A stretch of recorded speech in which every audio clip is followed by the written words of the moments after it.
ഇപ്പൊ കൊറോണയാ. നമ്മൾ കൊച്ചു പിള്ളേർക്കൊന്നും വെളിയിറങ്ങാനും പറ്റത്തില്ല. നമ്മളെല്ലാവരും വീട്ടിലിരിക്കുക. നമുക്ക് വേണമെങ്കിൽ നമ്മുടെ അമ്മ വീട്ടിലൊക്കെ മാത്രം പോവാം. അല്ലാതെ നമ്മുടെ റിലേറ്റീവ്സിനെയൊക്കെ കാണാൻ നമുക്ക് പറ്റുമോ? ഇല്ല. അപ്പം നമ്മൾ ചുമ്മാ വീട്ടിലിരിക്കുകയല്ലേ. അപ്പം നമ്മൾ വീട്ടിലിരിക്കുമ്പോൾ നമുക്ക് സ്കൂളിൽ പോകാൻ പറ്റുന്നില്ല, നമ്മൾ ഇവിടെ പുറത്തിറങ്ങാൻ പറ്റുന്നില്ല, ഒരു സ്ഥലത്തും പോകാൻ പറ്റുന്നില്ല. അപ്പം നിങ്ങൾക്ക് എല്ലാവർക്കും വിഷമമുണ്ടാവും. അപ്പം പഠിത്തമൊക്കെ ഓൺലൈൻ ക്ലാസ്സിൽ വന്നു. പിന്നെ നിങ്ങൾക്കിപ്പം ഡാൻസ്, ഡ്രോയിങ് ക്ലാസ് ഒക്കെ പിടിക്കണമെങ്കിൽ നിങ്ങൾക്കിപ്പം ഇതുണ്ടല്ലോ, ഓൺലൈൻ ക്ലാസ്. അപ്പം നമ്മൾ അതിനകത്തല്ലേ എല്ലാം പഠിക്കുന്നത്. അപ്പം നമ്മൾ അതിനകത്ത് പഠിക്കുമ്പോൾ നമ്മൾ കുറേ കാര്യങ്ങൾ പഠിക്കാറുണ്ട്.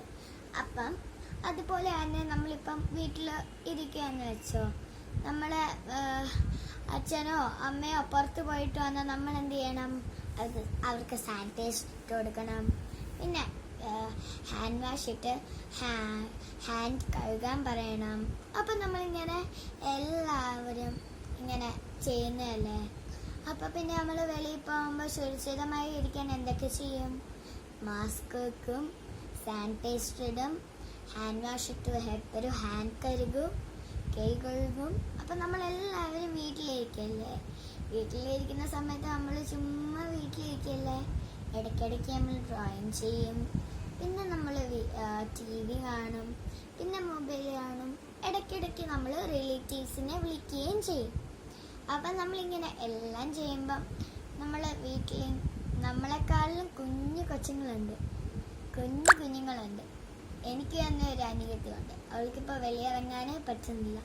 ഞങ്ങളാണെങ്കിൽ ആകെ പോകുന്നത് എൻ്റെ അമ്മ വീട്ടിലും പിന്നെ എൻ്റെ അമ്മയുടെ അമ്മാൻ്റെ വീട്ടിലുമാണ്. ഇവിടെ 2 സ്ഥലത്തേ ഞങ്ങൾ പോവാറുള്ളൂ, വേറെ ഒരു സ്ഥലത്തും പോവാറില്ല. അപ്പം ഞങ്ങളിങ്ങനെ വീട്ടിൽ വിഷമിച്ചിരിക്കുമ്പം നമ്മൾ കുറേ കാര്യങ്ങൾ ചെയ്യാറുണ്ട്. അപ്പം ഞാൻ ഇങ്ങനെ ഡ്രോയിങ് ചെയ്യും, എല്ലാം ചെയ്യും. പിന്നെ എൻ്റെ ആമി എന്ന് പറഞ്ഞ സിസ്റ്ററുണ്ട്, പിന്നെ പാഹി എന്ന് പറഞ്ഞൊരു സിസ്റ്ററുണ്ട്. അപ്പം പാഹി ആശയക്കാരിൽ വിലയാണ്, 6 വയസ്സോ 7 വയസ്സോ അങ്ങനെ ഉള്ളു. അപ്പം നമ്മുടെ രാജ്യത്തിൽ എല്ലാവരും കൂടെ പോരാടണം. അത് മാത്രമല്ല, നമ്മുടെ കൊറോണ വൈറസ് മാറ്റാൻ വേണ്ടി ആശുപത്രിയിൽ നമ്മുടെ ഡോക്ടേഴ്സും നഴ്സസും എല്ലാവരും അവിടെ പോരാടുകയാണ്. അപ്പം നമ്മളും അവരുടെ കൂടെ പോരാടണം. ജയ് ഹിന്ദ്.